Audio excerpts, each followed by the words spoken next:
All right, let's get straight to it. As of 10:16 a.m. Eastern Time on this Friday, November 14, 2025, Plug Power, ticker PLUG, is currently trading on the NASDAQ at $2.3786 per share. That is down just over 11 cents on the day, or a significant drop of 4.47%. The stock opened lower at $2.36, tried to mount a small rally to $2.44, but has since been pushed back down, touching a low of $2.30. Volume is already active with over 18.2 million shares having changed hands. Now, the immediate question, and the one that's likely frustrating many traders, is why this is happening. We are just days removed from their third quarter 2025 earnings report, a report that, on the surface, actually looked like a modest piece of good news. The expectation, the narrative that was building, was that this earnings report could finally be the event to stop the bleeding and establish a firm bottom. When the numbers hit after the bell on Monday, the stock initially reacted exactly as the bulls hoped, surging 11.7% in after-hours trading. That's the expectation. But here we are, just a few days later, and that reality has completely inverted. That 11.7% pop has been entirely erased, and the stock is now plumbing new depths. This is the brutal disconnect that defines Plug Power, and it's why this stock has become such a poster child for high-risk, high-sentiment online investing. The common ground, the story everyone tells, is that Plug Power is the future. It's the leader in the green hydrogen ecosystem. It's not just a component maker, it's building the entire stack, from the electrolyzers that create the hydrogen to the fuel cells that use it, primarily in its long-standing forklift business, and finally, the hydrogen fuel itself. This is the narrative that gets traders on the Robinhood app and SoFi Invest platforms excited. It feels like getting in on the ground floor of the next big thing, the same way early investors in Tesla stock felt. The expectation is that government credits and the global push for decarbonization will create an unstoppable wave.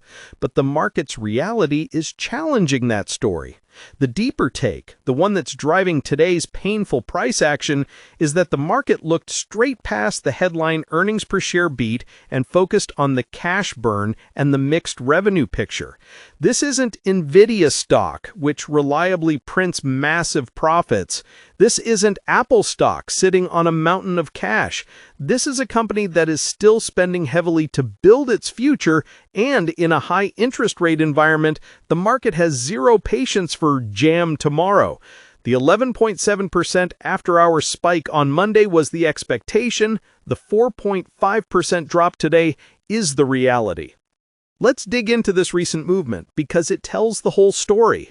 The Q3 earnings were released on Monday, November 10th. The company reported a loss of 12 cents per share. The analyst consensus was for a loss of 13 cents, so that's a beat. Good news. Revenue came in at about $177 million. Here's where the confusion started.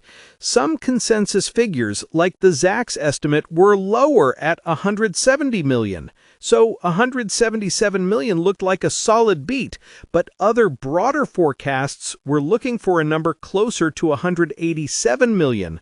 Against that higher bar, it was a miss. This split decision is all the skeptical market needed. While retail traders using Robinhood stock trading saw the EPS beat and piled in, the larger funds, the ones using sophisticated Fidelity trading platform tools or executing large blocks through interactive brokers, likely saw the revenue ambiguity and the continued cash burn as a reason to sell into that strength. That initial 11.7% after-hours pop was a bull trap. Tuesday probably saw a gap up at the open that was sold into hard.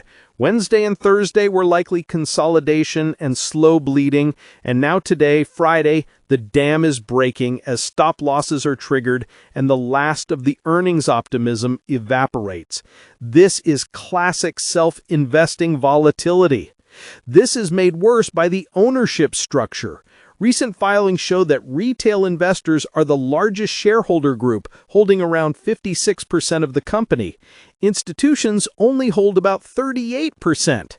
When a stock is this heavily owned by the public, it becomes incredibly susceptible to swings in emotion and narrative. This is what you see on SoFi investing forums. It's a community of believers. But on the other side, we see troubling signs from institutions. For example, a recent filing showed Pensera Capital Management dumped 96% of its stake. When a massive institutional investor sells off nearly their entire position, it speaks volumes. It's a signal of a loss of conviction. This creates a nasty tug of war. The high short interest on the stock, which at times has been over 30%, confirms this. Plug Power is a battleground between those who believe in the long-term hydrogen story and those who believe it's a cash incinerator that's structurally unprofitable. For someone looking for investment help, this is the definition of a speculative-grade asset, a world away from the stability of Fidelity mutual funds or a managed intelligent portfolio. So what does Plug Power actually do? For years, its core business has been building hydrogen fuel cells for forklift fleets in warehouses for clients like Amazon and Walmart. This is a solid, established business. But the growth story, the one that sent the stock soaring years ago, is in the green hydrogen ecosystem. This has two main parts. First, the electrolyzer business, the big machines that use electricity to split water into oxygen and green hydrogen. This is the high-growth segment. In the Q3 report, management highlighted that this Geneco electrolyzer business saw revenue jump 46% sequentially from Q2, and they also announced the delivery of their first 10-megawatt electrolyzer system in Portugal. This is tangible progress. The second part is building out their own hydrogen production network. This is the most expensive part. They are building massive plants to produce the liquid green hydrogen themselves with the goal of fueling their customers' forklift fleets and eventually a broader transportation market. This is the part that consumes an enormous amount of capital. And that's the rub. The company is trying to build the power plants and the machines that use the power all at the same time. Let's go back to those Q3 2025 earnings one more time.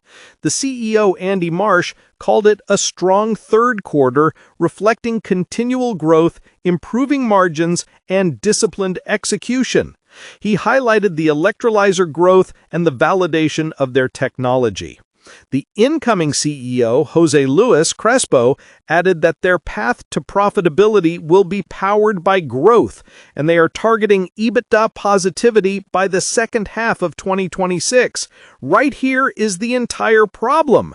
It is November 2025. The second half of 2026 is, at best, 7 or 8 months away, but in market terms, it's an eternity, especially if they are burning cash every single quarter until then. The market is no longer willing to wait. The Federal Reserve's interest rate policy has crushed the appetite for pre-profitability stories. Why take a gamble on Plug achieving EBITDA positivity in 2026 when you can get a decent, relatively safe return from other assets right now? This is the core calculation being made by Fidelity Wealth Management and other large-scale asset managers. They are looking at companies like Bloom Energy, a competitor, which posted a massive 57% year-over-year revenue beat and saw its stock justifiably jump. Plug's report, with its mixed revenue and distant profit targets, simply doesn't compete for capital in this harsh environment. This brings us to the future outlook, the battle between expectation and reality. The expectation is clear. The global fuel cell market is projected by multiple research firms to grow at a compound annual rate of 20 to 30% through 2034. The market for hydrogen is expected to be massive, especially in transportation and heavy industry. Government support, like the One Big Beautiful Bill Act that analysts have mentioned, could provide massive tailwinds. If Plug Power can actually survive long enough to capture even a small piece of this enormous market, the stock is unbelievably cheap at $2.37. That's the bull case. That's what keeps the SoFi stocks and Robinhood Investments crowd holding on. Now, the reality. The risks are profound. The number one risk is execution and cash burn. Can they actually reach that 2026 profitability target without having to dilute shareholders again by issuing more stock? This is the going concern shadow that has haunted them. The second risk is competition. Bloom Energy is executing well. Other industrial giants are not just sitting on the sidelines. The third and most immediate risk is the macroeconomic picture. As long as interest rates remain elevated, capital will be expensive and investors will punish companies that don't generate their own cash. For many, a diversified individual